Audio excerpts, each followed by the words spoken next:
Welcome back. और इस वक्त हमारे साथ डॉक्टर अफान कैसर मौजूद हैं, जो अक्सर टॉपिक्स पे वीडियोस बनाते रहते हैं। यूट्यूब पे काफ़ी वोकल हैं वो अपने थॉट्स के हवाले से और अपने गिरदो नवा के हवाले से, लेकिन being doctor he is much vocal about the health of people.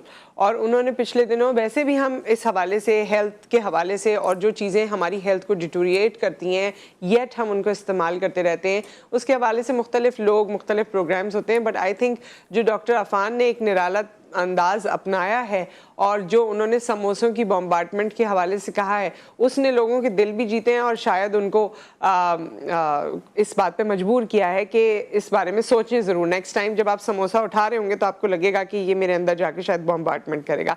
So let's welcome doctor Afan हमारे साथ मौजूद हैं। डॉक्टर साहब, आपकी इस वीडियो और ट्वीट्स के हवाले से मैंने तो एक इंट्रोडक्शन दिया है, आप क्या कहना चाहेंगे? बहुत शुक्रिया नुसरत। एक्चुअली देखें, हमारी जो लाइफ है वो ऐसी हो चुकी हुई है कि हम लोगों ने अपनी लाइफ में कैलोरीज के कॉन्सेप्ट को छोड़ ही दिया था और पाकिस्तानी इस चीज को भूल चुके हैं।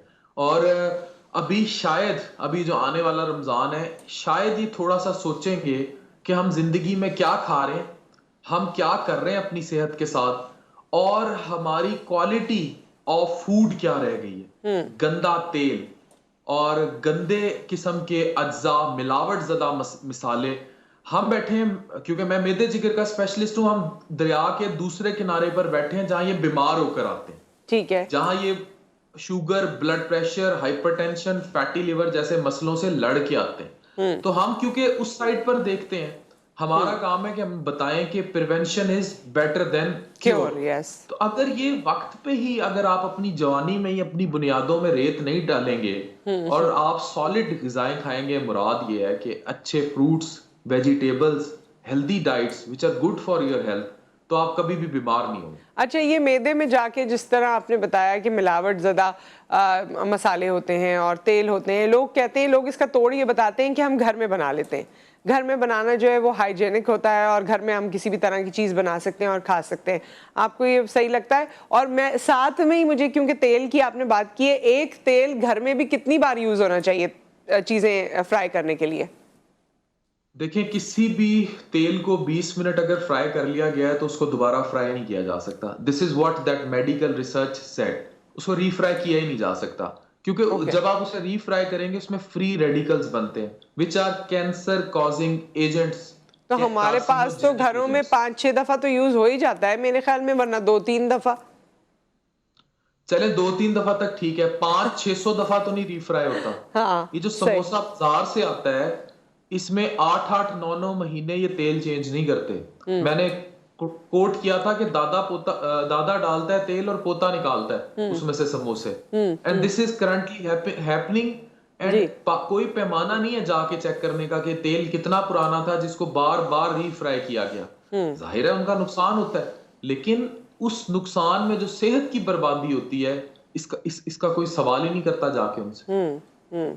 तो सेहत जो है वो और किस किस तरह से कॉम्प्रोमाइज हो रही है? जैसे आपके पास फैटी लिवर के साथ लोग आते हैं, और किस चीज़ों, और कौन से ऐसे अमराज हैं जो ज़्यादा अब आपको लगता है कि पेनिट्रेट हो गए हमारी सोसाइटी में as compared to the past? Pakistan में ओबेसिटी, मोटापा बहुत बड़ा एपिडेमिक है। Every one of us is getting high BMI. उसका बॉडी मास इंडेक्स जो है वो जरूरत से ज्यादा है। और जब इतना बीएमआई होगा तो आने वाले कमिंग टाइम में शुगर, ब्लड प्रेशर, हाइपरटेंशन, आगे चल के दिल के दौरे, दिल के अमराज, फॉलिज, ये इस कदर आम हो जाता है। फास्टिंग लिपिड प्रोफाइल का डिस्टर्ब हो जाना, उसके अलावा जोड़ों के मसले, आर्थराइटिस, ये सब लिंक्ड है। पेरिफेरल न्यूरोपैथीज, जिसमें आपको दर्दें रहती हैं जिस्म में और आपको सुइयां चुभती हैं, रात को नींद ना आना, स्लीप एपनिया के मसले, सांस के मसले, मोटापा 100 बीमारियों की एक बीमारी। और जो आपका मेटाबॉलिक सिंड्रोम एक्स है, that is linked with what disturbance you are doing with your metabolic profile. और वो सब यही वजह है खाने, ये सब खाने। अच्छा, इसके अलावा क्या क्या? पिज्जा को भी आपने जो है ना निशाना बनाया था, सिर्फ समोसे रोल की बात नहीं है। नुसरत, देखिए, पिज्जा जो है ना, आदत नहीं बनाई जा सकती। अच्छा, हमारे यहाँ ना आदत। बिरयानी पे बैकलैश भी आया है कुछ? समोसों पे भी है, हर चीज पे है। आप देखें इस अवाम को, जब आप कोई भी नई चीज बताएंगे ना, आप उन्हें बताएंगे कि भाई this is something which is unusual you are doing to yourself, तो पहले डिनाइल में जाएंगे। अच्छा, पिज्जे में 3000 कैलोरीज होती हैं, यानी कि एक खातून को जितनी कैलोरीज पूरे दिन में चाहिए उससे डबल। तो जब आप उनको ये बात बताएंगे जो उन्हें पता ही नहीं है, वो पहले डिनाइल में ही जाएंगे, तो बैकलैश आएगा। पर someone has to take stock, someone has to educate them कि you are not doing fine with your health। सही।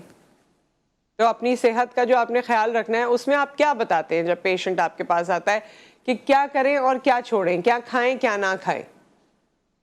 नुसरत सिर्फ ये पेशेंट के लिए नहीं है, ये हम सब के लिए है, ये मेरे लिए भी है और हम सब के लिए है कि हम अपने बच्चों की रूट्स में ही, जो आप कब स्कूल गई होंगी, मदर लंच बॉक्स देती होंगी, साथ ही ये कहती होंगी कि बेटी जो लंच बॉक्स में मैंने बना के दिया वही खाना है, बाहर से इन पैसों से समोसे चाट या कोई गंदी रेड़ी का खाना नहीं खा लेना। ये हमारी वालिदैन की, हमारी माओ की तालीम है। प्रॉब्लम ये है कि हमारे इर्द गिर्द ये इस कदर बट रहा है और इस कदर चटखोरापन है, हर स्कूल कॉलेज की कैंटीन पर गंदे तेल के चिप्स, गंदे समोसे, गंदे पकौड़े, गंदी चटनियां, वो जिनको खा के मुतअद्दिद बार बच्चे भी बीमार होते हैं, बड़े भी बीमार होते हैं, गैस्ट्रोएंटराइटिस होता है, पेट खराब होते हैं, हम बाज नहीं आते। हम चटोरपन को बहुत आम कर चुके हैं, हाइजीन पे कोई चेक नहीं है। तो ये आपके सामने है सारे हालात। जी जी, बल्कि ये मुझे तो याद आ रहा है, अक्सर स्कूलों के बाहर गोला गंडे वाले तो और भी बहुत सारी चीज़ें वो सब खड़े होते हैं, और बच्चे जो हैं, और बच्चों को जो पैसे देना है घर से कि कैंटीन से ले लेना, या आज बच्चा नहीं ले जाना चाह रहा या माँ नहीं बनाना चाह रही, उनको भी मैं चाहती हूँ आप मदर्स को एड्रेस करें, क्योंकि कुछ स्कूल्स ऐसे हैं जो आपको डिस्करेज करते हैं कि आपने पैसे देने ही नहीं है। कुछ स्कूल्स में अब मैं देखती हूँ कि कैंटीन भी उस तरह ऑपरेट नहीं करती, यहाँ सिर्फ बड़ी क्लासेस के लिए ऑपरेट करती है, तो छोटे बच्चों को खुद से आपको लंच देना होता है। बट समटाइम्स मैं देखती हूँ कि मदर्स थक जाती हैं या बच्चे नहीं ले जाना चाह रहे होते हैं या जो भी रीज़न है, तो वो उसको पैसे ही दे देते हैं कि बस ये वहाँ जाके खा लेना। देखिए, इसी एटीट्यूड ने तो काम खराब किया ना। अब अगर आप यही एटीट्यूड अपनाएंगे तो बड़े होके भी यही होगा। यही बच्चा जब बड़ा होके कॉलेज यूनिवर्सिटी में जाएगा तो उसने गांधी खाना है बाहर। उसके बाद पाकिस्तान में एक कल्चर है आउटिंग का। आउटिंग की हद तक ठीक है, लेकिन एक्सेसिव आउटिंग, फिर हमारे हॉस्टलों के खाने, हॉस्टलों में कोई चेक नहीं है। हर जुमे को हॉस्टलों में बिरयानी बनती है, वो किस घी में बनती है, किस तेल में बनती है, उन्हें इदारे चेक नहीं करते जाके। उनकी क्वालिटी क्या है नहीं चेक की जाती। प्रॉब्लम किसी भी खुराक से नहीं है, ना बिरयानी से है, ना समोसे से है, ना पकौड़े से है, ना पिज्जे से है, ना जलेबी से है। उसकी एक्सेसिव यूज से, उसके गंदे तरीके से बनाए जाने से। उसमें जो मिलावट ज्यादा मसाले डलते हैं, जो रीयूज तेल डलता है, जो गंदा इस्तेमाल होता है, प्रॉब्लम वहां से स्टार्ट होता है। और उसकी एक्सेसिव कंजम्पशन से, अगर कोई अपना कैलोरी काउंट रखता है और साफ खाता है तो वो खाने में तो कोई हर्ज नहीं। लेकिन अगर वो इस हद को, ये तो हमारी नबी पाक सल्लल्लाहु अलैहि वसल्लम की सुन्नत भी, भूख रख के खाओ, इत्तदाल पसंद। तो आप डॉक्टर अफान, आपने डॉक्टर बनने के बाद ये सारी चीजें रियलाइज की हैं या आपका ब्रॉटअप ही ऐसा हुआ है कि आप में ये सब आदतें ऑलरेडी मौजूद हैं? नुसरत, कुछ मौजूद थी, कुछ फिर जब मैंने दूसरे कॉर्नर पे लोगों को बीमारियों से लड़ते देखा है ना, देन आई रियलाइज्ड कि नहीं। और अभी भी ये बात नहीं है कि बीइंग अ डॉक्टर हम बहुत ही कोई आइडियल है और हमसे ऐसी चीजें नहीं हो जाती, हमसे भी हो जाती। हमारा मुआशरा ऐसे, आप कहीं जाओ लोग फोर्सफुली चाय पिला देते हैं, 18 दफा कह देंगे, 20 दफा कह देंगे, मिठाई मुंह में दे रहे होंगे, वो नहीं बाज आती। सही बात है। कोल्ड ड्रिंक, हाँ, कोल्ड ड्रिंक अगर आप दावत में ना पिए तो लोगों को बहुत बुरा लगता है कि कोल्ड ड्रिंक नहीं पी रहे, या घर वाले भी अक्सर कहना शुरू होते हैं कि कोल्ड ड्रिंक नहीं नहीं इस खाने के साथ तो चलता है, या ये तो हाजमे के लिए, मैं बहुत सुनती हूँ कि हाजमा होता है कोल्ड ड्रिंक से। वो नाराज हो जाते हैं ना, नाराज हो जाते हैं आपसे। हाँ, तो ये हमारी एक सोशल नॉर्म भी है या सोशल बिहेवियर भी है जिसे चेंज होने की ज़रूरत है, क्योंकि जो आप बात कर रहे हैं, अब मुझे लगता है कि यंगर जनरेशन तो फिर भी इन चीज़ों के लिए अडेप्टेबिलिटी रखती है, लेकिन जो थोड़े से पहले वाले लोग हैं जिनकी आदतें अब पक्की हो गई हैं, वो कहते हैं कुछ नहीं होता। वो लड़ भी पड़ते हैं। हाँ, तो खैर हमारा ये सेगमेंट क्लोज करने का वक्त आ गया है। डॉक्टर अफान, एनीथिंग जो आप कंक्लूड करते हुए कहना चाहें?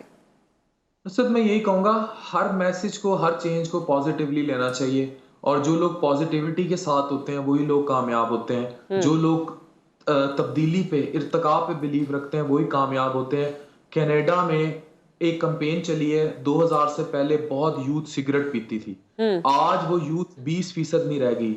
गवर्नमेंट ने ऐसी कैंपेन की है स्मोकिंग के खिलाफ। सही। अगर हम आज चाहें, 40% मोटापे का शिकार है अमेरिका, 35% होने वाले लिवर ट्रांसप्लांट जिनको मैं डायरेक्टली डील करता हूँ, वो फैटी लिवर के बाद जो non alcoholic steatohepatitis related cirrhosis होती है उसकी वजह से हुए इसी मुल्क में, पाकिस्तान में। अगर आप आज चाहें तो आप तकदीरें बदल सकते हैं, कौम की भी, अपनी भी।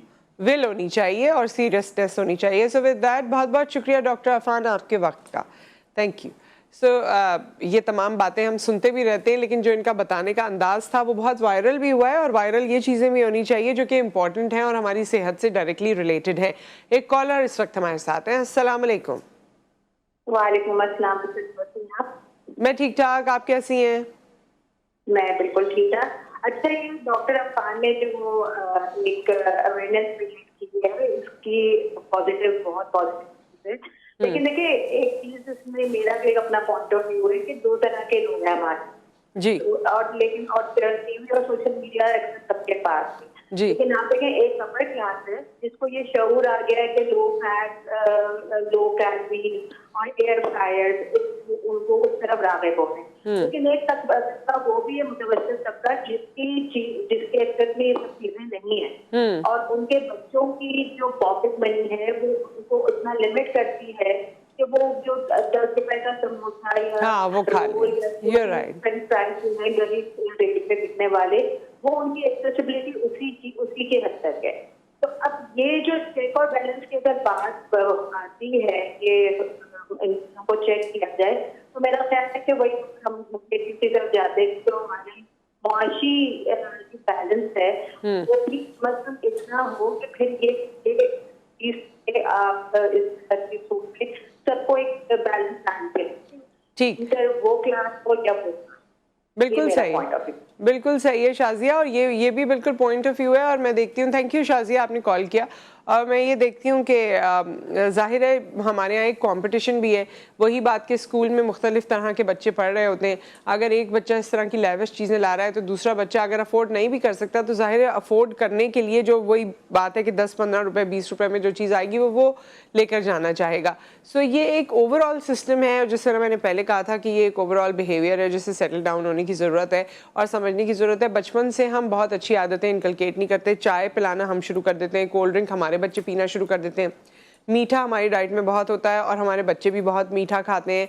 सो हम चिप्स वगैरह या चीज़ जो कहा जाता था ना, चीज़ लेने जा रहे हैं, या बच्चों ने वैसी जो अपने लिए चीज़ें लेनी होती हैं, अब तो चॉकलेट्स, चिप्स और ये तमाम चीज़ें, या इसमें भी बहुत बड़े सारे ब्रांड्स आ गए हैं। तो स्टेटस कॉन्शियस भी हम लोग हो गए हैं और स्टेटस वाइज भी हमें लगता है कि फ़लाँ ये चीज़ खा रहा है या वो चीज़ खा रहा है।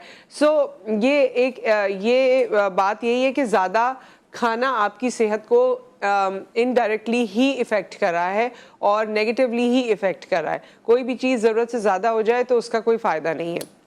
एक ब्रेक यहाँ पर आ गया। हमारे तमाम नंबर स्क्रीन पे मौजूद हैं, आप हमें कॉल भी कर सकते हैं और आप हमसे सोशल मीडिया पर भी रब्ता कर सकते हैं। एक ब्रेक, उसके बाद हम हाजिर होते हैं।